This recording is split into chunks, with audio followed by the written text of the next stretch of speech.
COVID-19 vaccines. Coronavirus COVID-19 is a very contagious viral disease that statistics show has infected tens of millions and killed over 1 million people since the first case was identified in Wuhan, China in December 2019.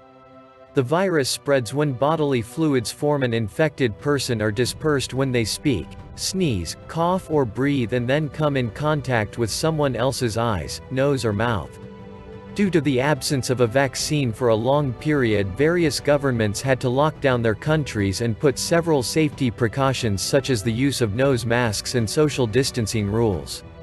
People also tried their best to stay healthy and boost their immune system through healthy diets, exercising and use of supplements such as vitamin D. After over a year that the pandemic has been going on, there might finally be a light at the end of the tunnel as several vaccines are now being developed and have been approved for clinical trials. What is a vaccine?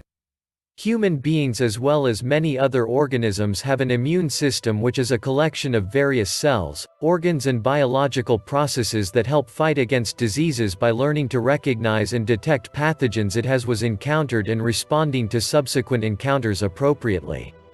A vaccine is a highly effective way to provide acquired immunity against a particular disease. It is a biological preparation containing a weakened or killed form of the disease causing an agent resembling it, its toxins or surface proteins.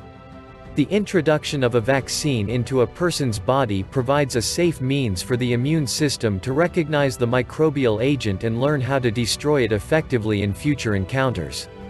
Over the years, vaccines have proven to be very effective in fighting various illnesses and also played a vital role in the worldwide eradication of smallpox, which begs the question, why isn't there a vaccine for every disease? And why has the COVID-19 vaccine taken so long? Vaccine limitations. While vaccines are generally very effective when developed, they have some limitations that prevent the development of vaccines for every infectious disease. The most obvious limitation is that of time. Vaccines generally take between 10 to 15 years and millions if not billions of dollars to be developed. In fact, the fastest vaccine ever developed was for mumps and it took 5 years.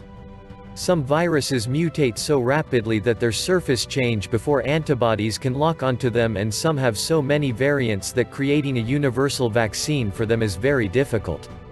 In the case of COVID-19, one of the major concerns is that research shows coronaviruses don't usually trigger long-lasting immunities, so if the vaccine isn't done properly, vaccinated people might still be at risk of reinfection. Another concern delaying the availability of a COVID-19 vaccines is safety, because if in the rush to develop a vaccine proper safety precautions are not taken and sufficient tests are not done, there is the risk of infecting millions of healthy people around the world with a potentially deadly virus. Coronavirus vaccines. Despite the limitations and hurdles in the rapid development of a vaccine, COVID-19 vaccines are on the path to set a new record for fastest vaccine developed. According to the World Health Organization, WHO, there are currently more than 50 COVID-19 vaccines undergoing trials, and 3 vaccines, AstraZeneca's COVID-19 vaccine, Janssen's COVID-19 vaccine and Novavax's COVID-19 vaccine, are currently in Phase 3 and large-scale trials are currently going on in the United States. There are 4 major types of COVID-19 vaccines. They are whole virus. Whole virus vaccines introduce a harmless form of the disease-causing microbe into a person's body to trigger an immune response. A whole virus vaccine can be life-attenuated, i.e. uses the microbe in a weakened form where it will still be able to replicate but unable to cause illness, or inactivated, i.e. the genetic material would have been destroyed so it wouldn't be able to replicate but still capable of triggering an immune response.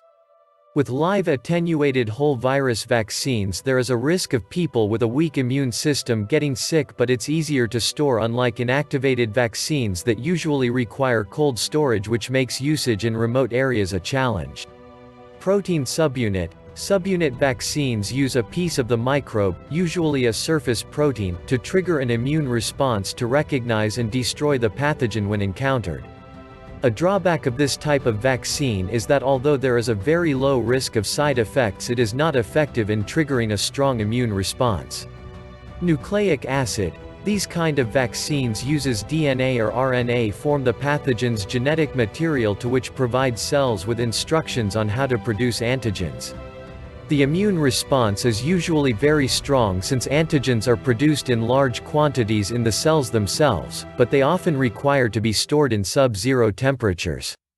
Viral vector vaccines provide cells with instructions to produce antigens, but unlike nucleic acid vaccines, the instructions are delivered using a different virus from the one being targeted instead of genic material form the target virus. One common virus used as a vector is adenovirus, which is responsible for the common cold. The immune response to viral vector vaccines is generally strong, but since there is a chance of previous exposure to the vector virus causing immunity to it, in such cases the effectiveness of the vaccine is greatly reduced. Vaccinations around the world.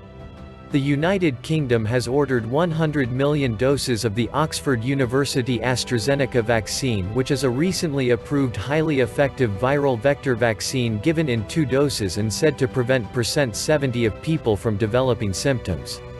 Over 20,000 volunteers are currently undergoing trials for this vaccine. If trials are successful, it would be one of the easiest coronavirus vaccines to distribute since it doesn't require special cold storage. In the United States, one of the countries COVID-19 affected the most, it is reported that over 5.3 million people have been vaccinated since the emergency Pfizer vaccine approval by the FDA in December 2020. China, a country that has been severely criticized for how the government handled the outbreak of the virus and suspected manipulation statistics regarding the pandemic, also claims over 1 million people have been vaccinated. Many other countries have also secured sufficient vaccines and giving some to developing countries. As vaccines are being administered, everyone's hope is that they work perfectly so we can get back to life as usual, and so far, it looks like they will. Hope on the horizon. There have been several vaccines approved today by the United States and the WHO. The first vaccine approved equals Pfizer. In January of 2021, the FDA, CDC, and the U.S. government authorized the release and use of the Pfizer-BioNTech COVID-19 vaccine in the United States. The second vaccine approved equals Moderna. The Moderna vaccine is the second vaccine authorized to be used against COVID-19. The third vaccine approved equals AstraZeneca. The AstraZeneca vaccine is also now available. There is hope against this coronavirus pandemic.